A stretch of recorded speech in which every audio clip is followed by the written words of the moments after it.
attention was occupied. They want to fit in. Welcome back to my channel. Today I want to talk to you guys about 10 things I wish I would have known before moving to Japan. And I live in Japan for 2.5 years already. First of all, living expenses. The rent is higher compared to other countries, of course, because there are so many people and the area where you can really live or where you can build something is small. So I live in Okinawa, so it's kind of okay, but when you look to Tokyo or Osaka, the rents are so high. You get like 15, 20, 25 square meters apartment for up to $800-900, and of course it depends where you live as usual, but like in general I would say my experience, the rent is higher for sure.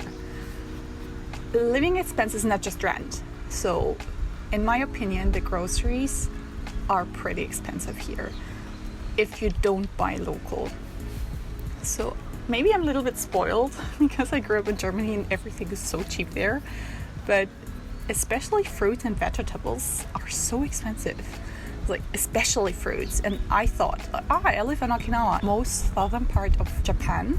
It's a subtropical island, so I thought, oh yeah, pineapples, mangoes, they will be cheaper. No, they're not. So be prepared for that. Number 2, the portion size. I am 180 tall, so I'm a huge person. I'm not chubby or something, but I do lots of sports and I eat a lot. I just love to eat. And in the first year, and when I eat out and you get like a set of food, like the Japanese style sets, as you can see here, they're small. I'm always hungry when I finish. Always. What's wrong with you people? Maybe because they're smaller, or they just used to it and I'm used to bigger portion sizes. But wow, like really the first year I was so hungry, and nowadays I just cook more at home so I can adjust the portion size. But when I go out, I usually order something, another side dish, to be okay. Number 3, the cloth size. As I said, I'm 180 centimeters tall and my shape is a little bit different, so my hip bones are actually there. They exist. When you ever see Japanese people, they're like super slim and they don't have curves. They're not curvy. It's like not a bad thing, but they're just not. So like the fashion you can get here is just different. It's so different. And as I said before too, I live here for 2.5 years now, and 95% of my clothes are still attacked by a butterfly. Still the clothes I bought in Germany. I think I bought maybe 2 or 3 t-shirts, 1 pair of pants, or 2 pairs, but they're too short. So I crop them to make them short like this. They are supposed to be long pants. For me, they're not. For sure not. And what I want to say, shoes. Even though my feet are, I wear 41 in European size, in Japanese size, I don't know. And American size, woman is 10 and a half. It's big, I know. But usually in Germany or in Europe, you can get it. In Japan, they don't even have it in the country. It's crazy. It's really crazy. Number 4, no return policy. So I recently learned that there is a no return policy. In Germany, it's common, or in Europe, I think it's in Europe, that you can go to a store, shop, not during Corona times, get some clothes, try them on at home. If they don't fit, give them back and get your money back. It doesn't happen in Japan. If you buy something, you have to keep it, more or less. Sometimes you can change the size. So I wanted to change the size of a shirt I bought, men's shirt by the way, and because it didn't fit as well as I expected. I don't know, it's like I just grabbed the wrong one, I think. And I went to the store and they did it, but I had to make my point very clear that I just want to change the size because I did it wrong. The good thing is that I'm a foreigner, so I can pretend not to understand well or read well. Number 5, drugs. I've been sick a lot the last couple of weeks, a lot, and the drugs you can get over the counter are so weak. What's wrong with you people? I was like, it's crazy. It's like they're not working. It's like maybe the body is just different and they can do it, but my body needs more. And in Germany, it's like you can go to any drugstore and get good, strong, helpful medicine. Here you can't, and they're super expensive, like really super expensive. So it's better to go to a doctor, or even if you have just like a runny nose or like a slight coughing, because it will be cheaper in the end. Because when you go to the doctor and he gives you a prescription and you go to a pharmacy, it's not that expensive. It's okay. Like when you just go to a drugstore and buy the over-counter medicine, not so good. So my recommendation, if you want to move to Japan or you're living in Japan and you have a cough or something's going on and you need drugs, go to a doctor, see a doctor. Number 6, CASHE society thing. They prefer CASHE in 95% of the case, I would say. In some stores, they don't take credit cards. If you don't have cash on you, it doesn't work. There was an incident a couple of weeks ago. I wanted to get some gas and they didn't take credit cards. So I had no gas on my scooter. That's crazy. And I didn't have cash on me. So no cash, no gas. That was the point. So make sure you always have cash when you go in Japan for coffee, for a drink, for food, for shopping. Just have cash.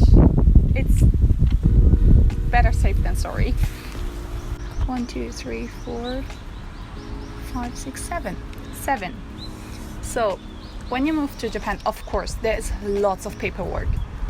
I admit, it's crazy and it's normal because you're a foreigner in a foreign country and you need a visa and like a lot of things, like even setting up the phone or like bank accounts and stuff like that, like all the things you need for living. I knew that, but what I didn't know, and I wish I knew, be prepared to spend a lot of time, for example, at the city hall to be registered or to change your address. Because in Japan, most of the things they prefer to be done in person. You have to be physically there to change your address, for example. That's why.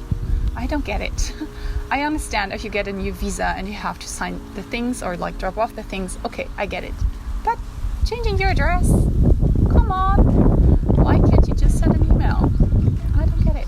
So be prepared to fill out lots of paperwork, to spend lots of time at banks, city halls, post offices, and stuff like that, because you will have to fill out all the forms in person. And don't expect them to be in English. They're all in Japanese. Coming to point number 8. Language. Of course, I knew in Japan they speak Japanese. No kidding. What? Really? They speak Japanese in Japan? I studied a little bit before I came to Japan.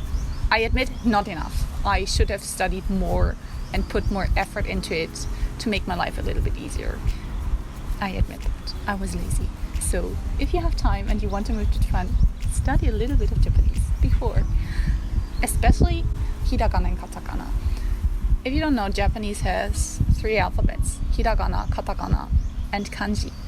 Hiragana and katakana are based on syllables, so there are a few characters you can learn. It's more or less easy. What's not so easy, the kanji. There are thousands, literally thousands, and you have to memorize and learn them.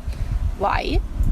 Because when you want to read something, for example a letter or your application form for changing your address, you need them.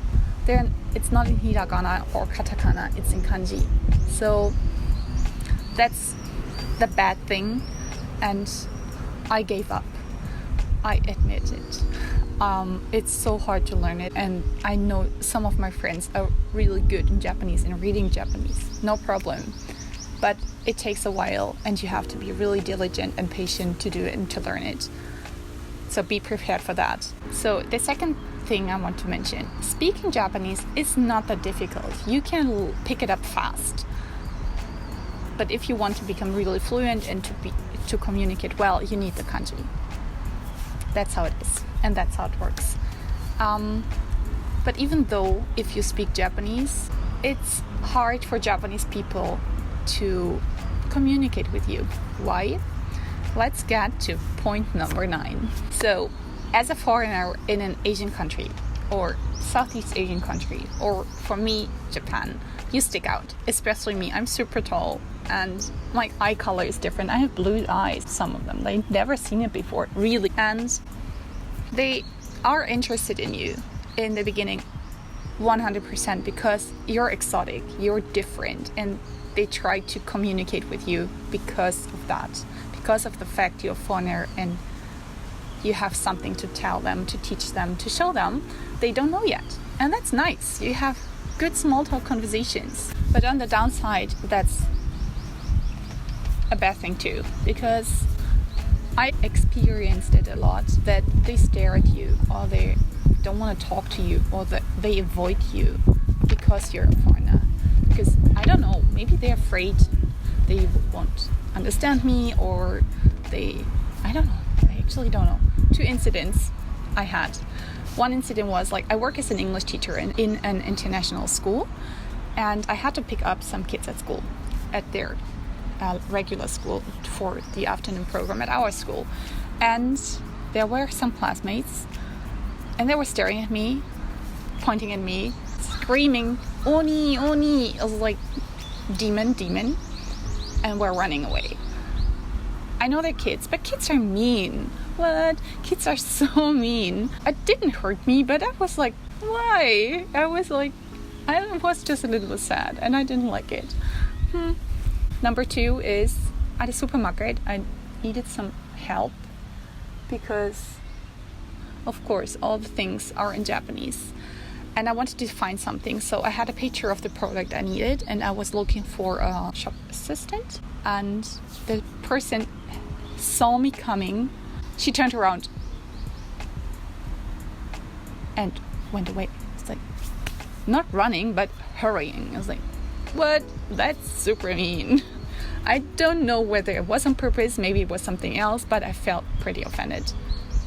Oh, I have one more thing. Sometimes at convenience stores, it's like the 24/7 hour, the 24/7 shops. They try to speak English, but this daily dive Japanese is not that difficult. I can do that. So I started to talk in Japanese, and they answered in English. It's like, why? Why? Do you want to practice English? Or like what? We're in Japan. Please speak Japanese to me. And I don't know why they feel the need to talk to you in English, even though you speak Japanese. That's one thing. They treat you differently when you're a foreigner. Speaking of what, point number 10, the Japanese mindset, the Japanese way of thinking, the Japanese society. There's like lots of things in one, and I hope I don't start just blabbering and talking and complaining, because there are ups and downs and good and bad things either way. So maybe you have heard of the stereotype Japanese people want to fit in no matter what. I can say for most Japanese it's true. Of course there are exceptions, like for each stereotype and like all the rules, there are things, people they don't fit in. I forgot what the show about. They won't stick out, they won't fit in. Of course there are exceptions, but in general it's like that. It's hard for them to take the lead. In general, it's my personal opinion and my personal experience. It's difficult for them to speak their mind and tell their opinion, even though they don't like it. A good example is, it's common that you go for a drink after work with your coworkers. If you don't want to go, usually they don't say it. Usually they just go because that's how it is, that's how it works. So because they want to please everyone, they don't want to be rude. That's the part of their culture, and that's the good thing on the other hand, because they're super polite and super friendly and they never say no, more or less. Yes, this conformity sometimes is really annoying for me as a foreigner, because I grew up in Germany and learned how to speak my mind, how to say my opinion, how to stand up for myself. And in Japan, it's hard to do that because it's considered rude. It's not okay. It's just like it is. So you have to be fine with that, to follow a hierarchy. Maybe you don't accept it, and maybe it will be difficult because it is, especially when you grew up in countries with different mindsets. But on the other hand, it makes your life pretty easy. You don't just follow the leader. It's kind of okay. I have some experience with that in my karate settings. Just be super respectful and polite to elder people. That's like the one rule I've learned here, and I really wish I knew it better before. Honor them and be super polite to them. Then usually you don't run into any kind of problems. So that's point number 10 and the end of my video. I hope you enjoyed it. Leave some comments if you have experience living in Japan, or what are your worries if you want to move to Japan. Let me know. I'm really excited and curious about it to hear, and see you in the next one. Bye.